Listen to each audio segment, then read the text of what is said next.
All right, let's kick things off with a little puzzle, one that ties our world together in ways you might not expect. I mean, think about it. They seem totally different, right? But the answer is actually way simpler and honestly much cooler than you might think. Yep, they are all waves. That's the big secret. At their most basic level, every single one of them is just a disturbance, a ripple that carries energy from one spot to another. It could be moving through the ground, through the air, or even, through the complete emptiness of space. Okay, so let's really get into it. If we want to understand how all these different waves work, we got to break them down and look at their anatomy, the basic parts that make them tick. First up is amplitude. The easiest way to think about this is to picture a wave in the ocean.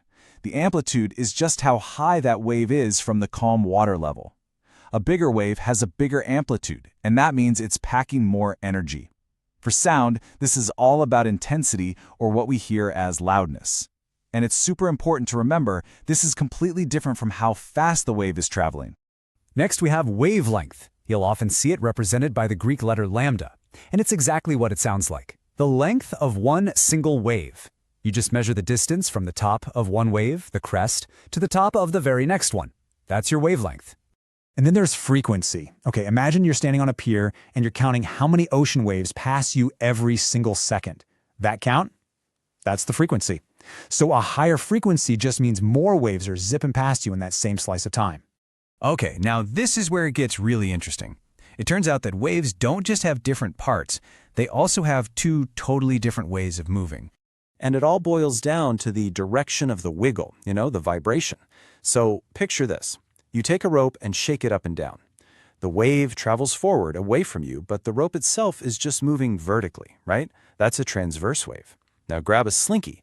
If you push the end, you see that little bunch up, that compression, shoot all the way down. The coils are moving back and forth in the exact same direction the wave is moving, and that, my friends, is a longitudinal wave.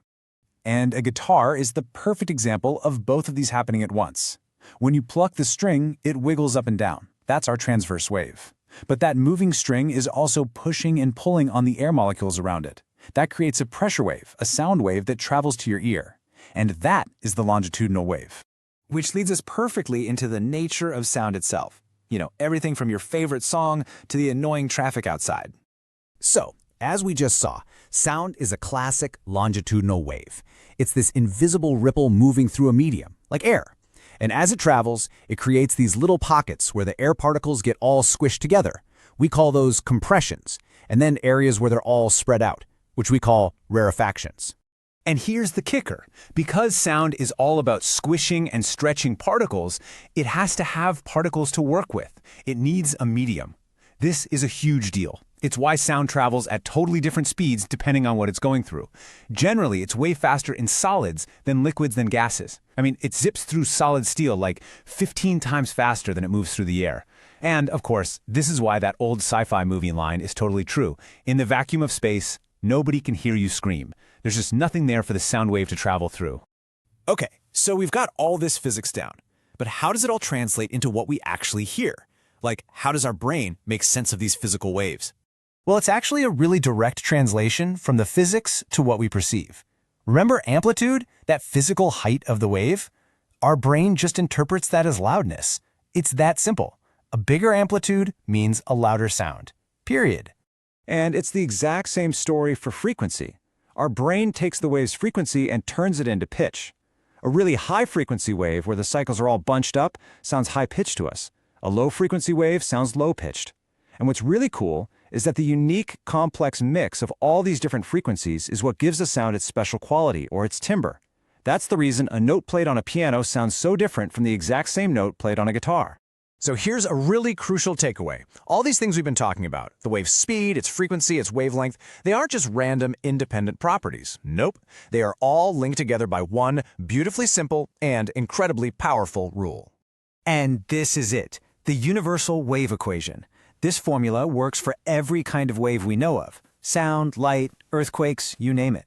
It says that the speed of a wave, which we call v, is always equal to its frequency, f, times its wavelength lambda. Let's put it to the test right now. Say you have a sound wave and you measure its frequency at 500 hertz. Then you measure its wavelength, and it's 0.68 meters. All you do is multiply those two numbers together. And what do you get? You get 340 meters per second, which, what do you know, happens to be the speed of sound in air. It just works. So just think about that for a second. The exact same simple rules that let you hear a piece of music are the ones that describe how light from a star billions of miles away reaches our eyes, and how the ground literally shakes beneath our feet.